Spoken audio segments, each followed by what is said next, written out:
invite Will Nesbitt up, who's going to bring our teaching for today, and he'll tell you all about his story.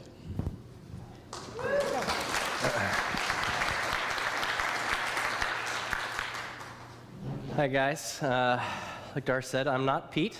My name is Will, and I'm going to share a little bit of my story with you guys today.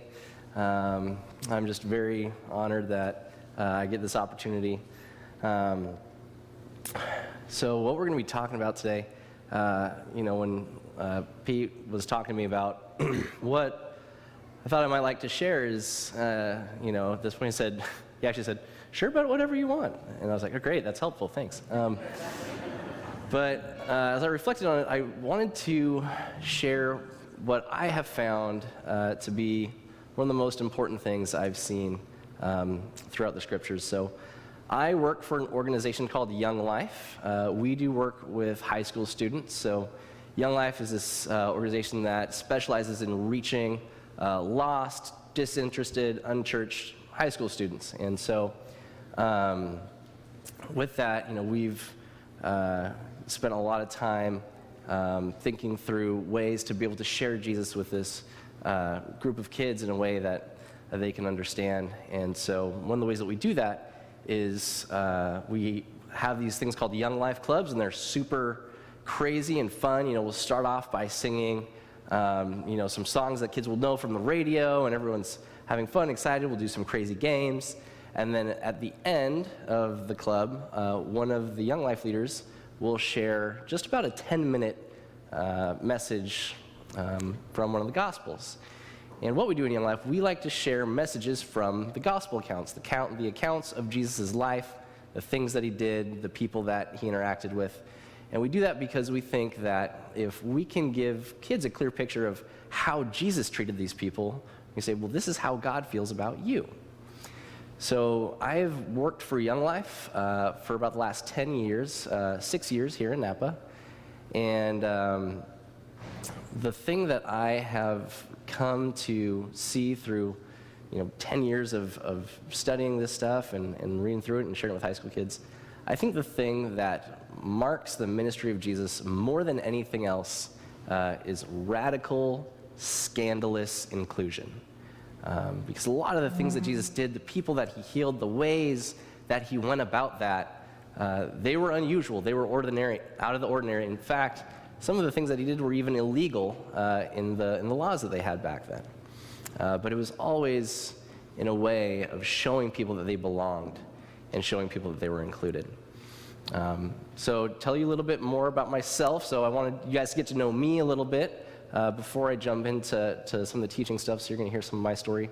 But I want you guys to see my family. If you could pull up the first slide. That's my wife and I and our little boy, he'll be running around here a little bit, so keep an eye out for him. We moved out here about 6 years ago.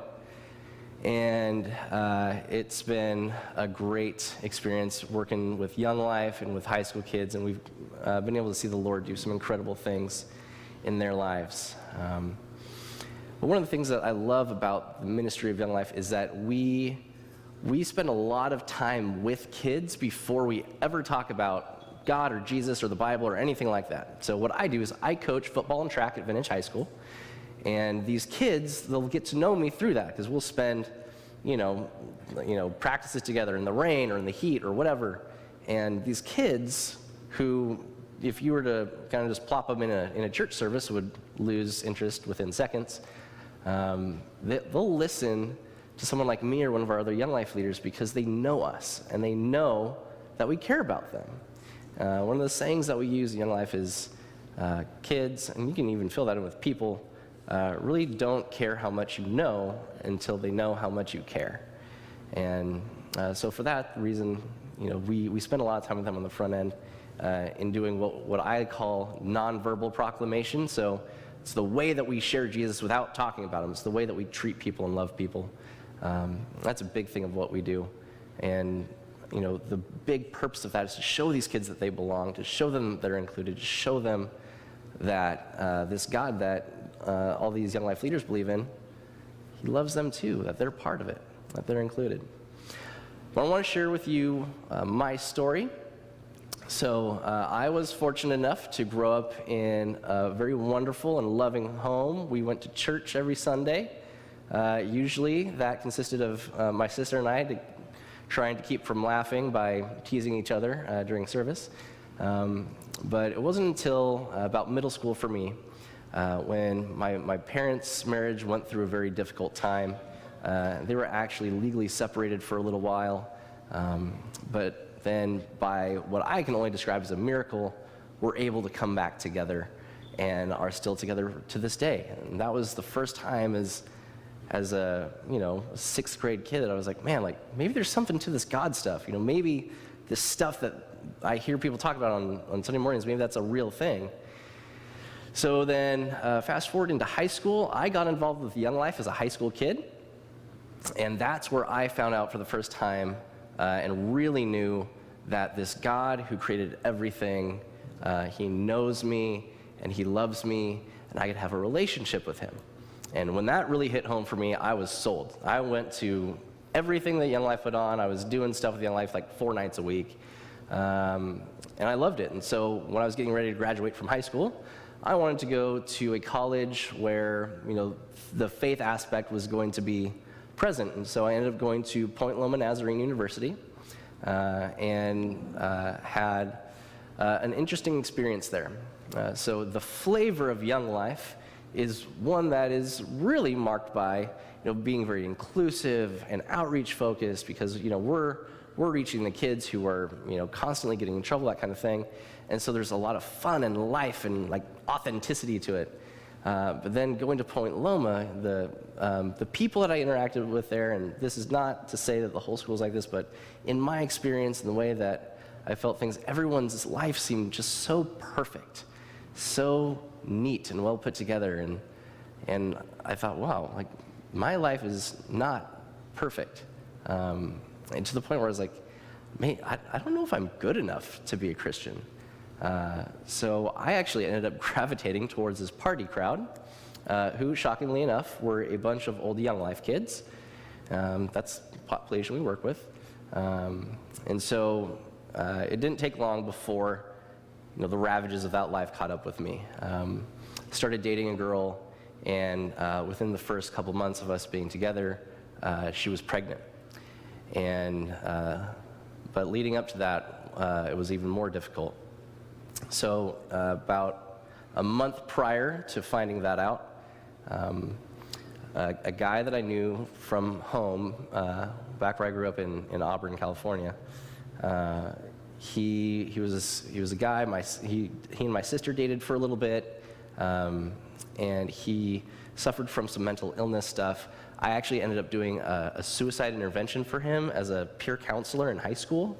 But then my sophomore year of college, it turned out that he ended up taking his own life because he owed a sum of money to a drug dealer that he wasn't going to be able to pay back. About a couple weeks after that, found out that another girl that I knew was murdered by her boyfriend and his roommate for threatening to turn them in for selling drugs. And then a couple weeks after that, my sister's best friend, a girl who was like my other little sister, randomly had a brain aneurysm, and a little blood vessel rupture in her brain, and she passed away. And then on the tail end of that is when I found out that my girlfriend at the time was pregnant. And so my world had just come crashing down. And so I did the only thing that I knew to do is I tried to run back to God, and I was like, God, my life is a mess. I don't know how to handle this. Will you please help me? Sure enough, he showed up and helped me through that time. Ended up going through with the pregnancy and having the baby. And we put her up for an open adoption. So we still have a relationship. If you pull up that next slide, this is a picture of us from about a year ago. And so that's me with my son and then my daughter, who's finishing her freshman year of high school right now up in Sacramento. And it was an amazing way of being able to still be connected through all of that. And now I wish I could tell you that after that that was what did it for me, and I got back on track with Jesus and I lived happily ever after, but that is not the case. with all the trauma that had happened in my life, to me, it was much easier to try to numb out all of that pain than confront it and work through it and deal with it. So I turned back to partying. That became my whole identity. I would, be going out 4 nights a week. My whole life was about trying to find the next good distraction to keep me from thinking about or having to deal with all the things that I had been through. And then that took about 4 years to pass, and eventually I remember there was one day, it was funny because it's like so cliche, it's like from a movie or something. I'm actually looking at myself in the mirror in the bathroom of my apartment. I'm just like, I just don't like who I am anymore. There was a time in my life, I remembered thinking like, there's got to be a time in my life where I was more happy with who I was and where I was in life. So I was like, man, I think that was back when I was doing all the Jesus stuff. Maybe I should give that a try again. So I started going back to church. I went to church hungover every Sunday for quite a while, and then came to realize the community that I had built for myself down in San Diego, I was not going to be able to have the relationship with God that I wanted while being still plugged into that. So I decided I needed to change, so I did a discipleship training school with an organization called YWAM, which is Youth with a Mission, and went to Costa Rica, spent 5 months there doing some missionary stuff, and then after that, I was originally planning on going back down to San Diego and then trying to finish school down there. I had finished college, but I was going to try to go to grad school. But luckily, the Lord had different plans, and I ended up moving back in with my parents back in Auburn. And what had happened during that time is Young Life had sort of shut down after I graduated high school and was just starting up again. And they're like, oh, great, Will's back. You should be a Young Life leader. I'm like, probably not. About 6 months ago, I was closing down bars 4 nights a week, so I'm probably not the best candidate. But they said, nope, you're fine. Go for it anyways. So I did, and I was terrified, but that was about 10 years ago, and now here I am. And it was interesting because I remember thinking, man, how on earth did God pick me to do this? Why would he include me, who knew everything, decided to walk away, my life fell apart, ran back to him, he'll pick me up, and I ran away again. Why would I be included in what he's doing? So going forward from there, I led Young Life for 4 years in Auburn, and then through an interesting series of events, came here. So what happened was, my wife and I, back when we were dating, we were hanging out, and I said, where do you see us? I was going to graduate school at the time. I was getting towards the end of my program, going to school for marriage and family therapy. I was like, do you see us doing Young Life somewhere, or doing therapies somewhere? Like, we're trying to talk about the future. And kind of out of nowhere, she said, well, what about that Young Life job in Napa? I was like, that's weird. I hadn't even thought about that, and had to have been more than a year. And then the very next day, I was on a plane with my boss at the time. We were going to do a presentation to some Young Life staff out in Colorado. And out of nowhere, he says, hey, you ever thought about that Napa job? I was like, interesting, you should bring that up. Katie just talked about that yesterday. He's like, oh, you should think about it. Maybe there's something to it. I said, all right, I'll think about it. So we get to this place where we're giving this presentation. My boss is introducing the people that came in our group, and he gets to me, and he says, this is Will, and well, I believe the next year Will's going to be married and the area director in Napa. And I was like, what? We talked about that for about 30 seconds. Not okay for you to say that in front of 60 staff people out here, but all right. So my wife and I, we took that as an answer to prayer, because we'd been praying about which direction to go career path-wise for me. And so not too long after that, we got engaged. 7 months later, we got married. We went on a 5-day honeymoon, came home, packed up our lives, and moved to Napa, not really knowing anyone. And that was 6 years ago. So it's been a really great story of how the Lord brought me out here and to where I am today. And And as I think back in my life, I just realized, man, I'm one of those guys who, if you were to ask my group of college friends, who of our group of friends would have been the one to go into full-time ministry, I was going to be at the bottom of everyone's list. Yet, the Lord chose me. Here I am. And I think that's really good news, because that's kind of what Jesus does. That's what he's in the business of. And so what I want to do is I want to share 3 of my favorite interactions that Jesus has had with people in the scriptures that I think really show this kind of inclusion that I'm talking about. And the first one is out of Luke chapter 5, and Jesus comes into this town, and he's coming through, and there's a guy with leprosy who runs up and falls down in front of Jesus, and he's like, "Lord, if you're willing, you can make me clean." Now, what you have to know about this is that back in that day and age, the Jewish people had all of these customs and rules around what they would call like cleanliness, about being clean. So you would have to go through all these rituals before you go into the synagogue area, which was like their church, and you had to be ceremonially clean to go in there and worship and stuff. So if you had any kind of disease or anything like that, you were considered to be unclean. And with a disease like leprosy, back then, they thought that it was contagious through touch. So if you touched a leper, you were considered unclean. If you had leprosy, you were considered unclean basically for the rest of your life, meaning you were not only kicked out of the church, but pretty much community in general. So much so that everywhere a person with leprosy went, they had to call out in public, "Unclean, unclean, unclean," as they came through so that no one would touch them and then make them unclean. So this is a guy who's been completely kicked out of society, absolutely excluded. And this interaction that he has with Jesus, I think, is just so amazing.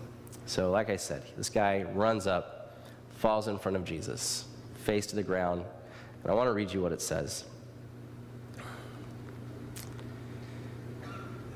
It says, "When he saw Jesus, he fell with his face to the ground and begged him, 'Lord, if you are willing, you can make me clean.'" I just love that statement. I feel like I felt that way. Looking back at my life, there was definitely a time where I just said, "God, I am a mess. And if there's anyone who can do anything about it, it's only you. So if you're willing, please make me clean." And I love Jesus' response. It says, "Jesus reached out his hand and touched the man. 'I am willing,' he said, 'be clean.' And immediately the leprosy left him." Now, what I love about that is if we look at other times in the scriptures where Jesus has healed people, he does it in a bunch of different ways, including, being able to heal someone several towns over by just saying the word, which is cool because, that's just what he does. He's able to do that because he's, we believe to be God in a bod, as we say in Young Life. So Jesus had any number of options as to how he wanted to heal this man. But Jesus made the point to go up and touch him. How long had it been since this man had anybody touch him? And Jesus did that, and the leprosy left him. I'll bet that was the first time that man had felt included in a long time, after years and years of feeling marginalized, kicked out, ostracized. It's a beautiful thing. The way that he chose to do that, he chose to touch him and made him feel included. The next story I want to share with you is about a man named Zacchaeus. Now, Zacchaeus was a chief tax collector. And so what you got to know about this is that back in Jesus' time, the Jewish people were ruled by Rome. So the giant Roman Empire completely oppressed and was ruling over the Jewish people. And they had this deal worked out where, because they were just super brutal, they would just slaughter people just to make a point. And what they would do is they would take, someone from the community and say, "Hey, we're going to be nice to you if you come work for us, And what you're going to do is you're going to collect taxes. Now, here's the perk, is that you can charge whatever you want as long as we get ours. So say someone owes $50. You can go to them and say, you owe $150. And if they give you any guff, our soldiers will beat them or kill them or whatever. You're going to get your money. So this guy became fantastically wealthy by ripping people off. Not just by ripping people off, but his own people. He had sold out to this power that was absolutely just crushing the Jewish community. So he was the most hated man in his community. He was a traitor. Everyone just could not stand him. But one day he hears that Jesus is coming to town. Jesus, the miracle worker, so he wants to get a glimpse of Jesus. And I want to pick it up, this story up right there. And here's what it says.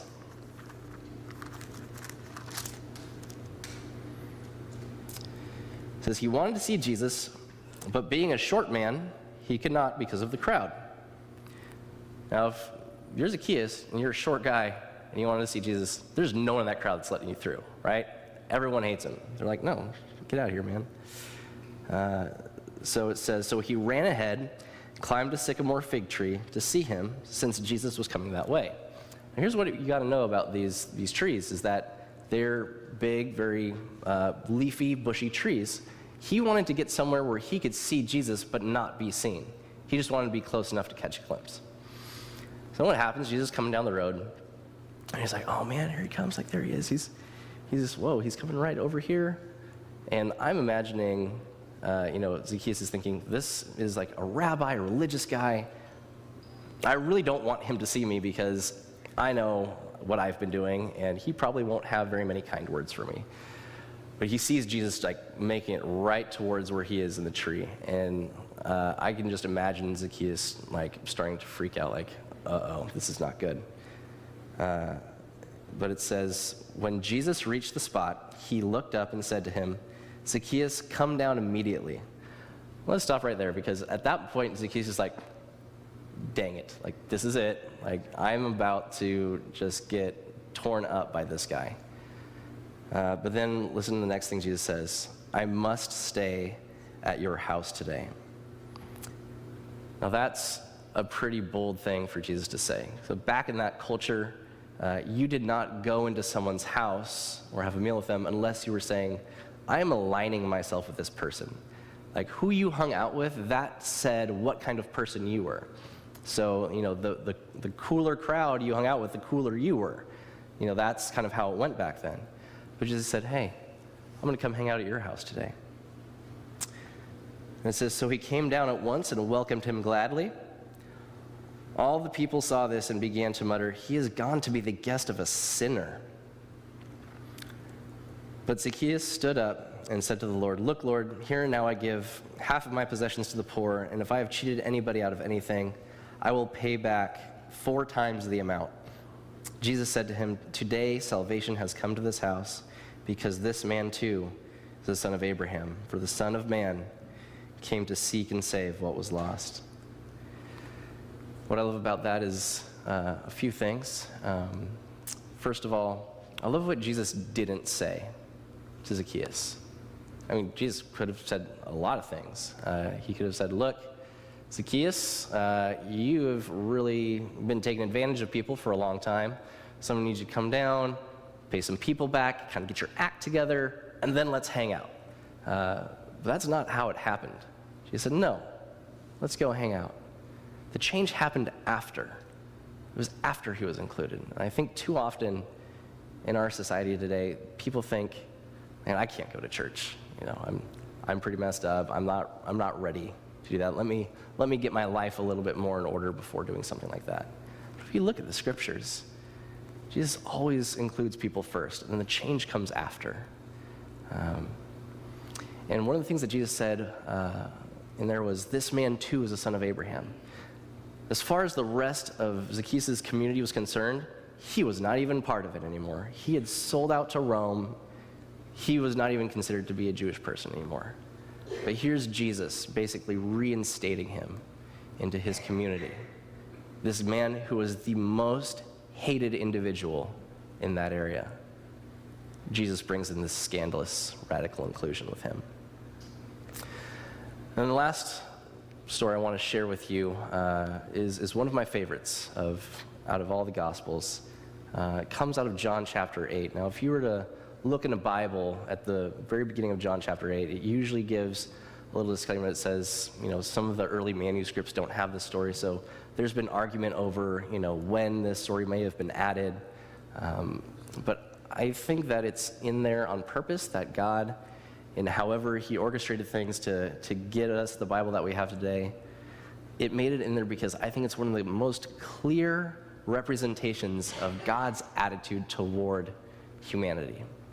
So what happened was, Jesus is teaching one day, and obviously big crowd around him. He's become very popular at this time, and he's sitting there teaching. And back then, rabbis, when they would teach, they'd be sitting down, and then people come sit around and listen. And then as he's teaching, there's a commotion. And this commotion's coming, from a little ways away. You hear it. There's yelling. There's a woman screaming. Before you know it, there's a group of men who are bringing in a woman who they claim was caught in the act of adultery. Now, if she was caught in the act of adultery, we can only imagine what she was wearing or not wearing. There's a really good chance they drug a naked woman out into public. Really, the most humiliating thing I think any person can go through. So they drag her out, and they put her before Jesus. And so this was done on purpose because they're trying to trap Jesus. Now, if we think about this a little more, how do you catch someone in the act just close enough to where Jesus happens to be and be able to, bring them out in front of him to set this whole thing up? We know pretty well that this was an inside job, that somehow these religious leaders had orchestrated things so that this woman would be found in the act and then brought in front of Jesus. So what they're trying to do is they're trying to trap him because they said to him, Jesus, our law, the law of Moses says that we have the right to stone this woman, to kill her. And so, but you teach love and mercy, so what do you say we should do with her? Was he gonna break the law, or was he going to say go ahead and do it and then condone, stoning this woman to death? But I love what Jesus does. Let me read this to you. They were using this question as a trap in order to have a basis for accusing him. But Jesus bent down and started writing on the ground with his finger. What an interesting response. So they bring in this woman. They're trying to set him up. And I just imagine, Jesus, he's sitting, he's teaching. They bring this woman in, and there's all this commotion. Everyone's like looking at her and like looking at him. But there's a naked woman out in public who's, obviously just completely humiliated. I just imagine Jesus just kind of stands up, looks around at everybody, and just does this. And what happens at that moment? All of the eyes that were on the woman are now on Jesus. Jesus doesn't play the game the Pharisees are playing. He protects this woman's dignity. He gets all of the attention onto him. And then let's pick it up right there. It says, when they kept on questioning him, he straightened up and said to them, if any one of you is without sin, let him be the first to throw a stone at her. And he stooped down and wrote on the ground again. At this, those who heard began to go away one at a time, the older ones first, until Jesus was left with the woman still standing there. Jesus straightened up and asked her, woman, where are they? Has no one condemned you? No, sir, she said. Then neither do I. Go and leave your life of sin. This is amazing for a few reasons. First of all, this woman was about to lose her life. She knew it. She was literally ready to die naked in public in front of a bunch of people. But Jesus, not only does he save her life, but he does it in such a beautiful and tactful way of getting all the attention off her first, and then everyone leaves. And so there she is. She's left with Jesus, the Son of God, as we say in Young Life, God in a bod. And so this is it. Like, what is God's attitude going to be? I mean, she was literally caught in the act of sinning. What's his response? It's one of love. It's one of forgiveness. And we don't know what she did after this situation. My guess is that after going through something that significant, she probably followed Jesus around for a while. And I'll bet she was not asked to leave. He made her feel included. And that's what he does. And I think that's really great news for us. I know it was great news for me. I know how broken I am. I know the things I still struggle with. Yet, I know very deeply that God is for me. And, one of the things that I love about Crosswalk here is our motto. And if you know it, say it with me. Walk with God, walk with others, go be Jesus. That last part is what I really love, because it tells us to go out and be Jesus, not to talk about him, not to try to convince people of anything, but to go and be that type of love out in our community. The founder of Young Life, his name was Jim Rayburn. And when Jim Rayburn, he realized that there was, this high school in town, all these kids getting into trouble. These kids are just going out trying to find life wherever they can. And he just hurt for them. His heart was broken for them. But the thing that compelled him to go to that school, to walk onto that campus as an adult, which is a super weird thing for kids to have a random adult on a high school campus, he was compelled by this one thing that he would say a lot is, what if they knew? What if those kids knew how loved they are? What if they knew that God has included them in his world and that he's inviting them into living life with him? What if they knew? And so for us, I think it's the same thing. We have all sorts of people in our life that we're told to go be Jesus to. And I think that we should be motivated by that same question. Not to go and tell them or bring up some Bible verses, but to show them first. To lead with that nonverbal proclamation like I talked about that we use in Young Life. To show them God's love before we talk about it. Because what if they knew?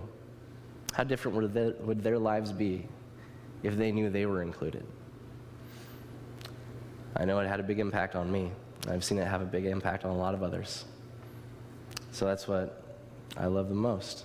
So thank you guys for letting me share with you today. I'm going to close this in a little word of prayer, and then we'll be done.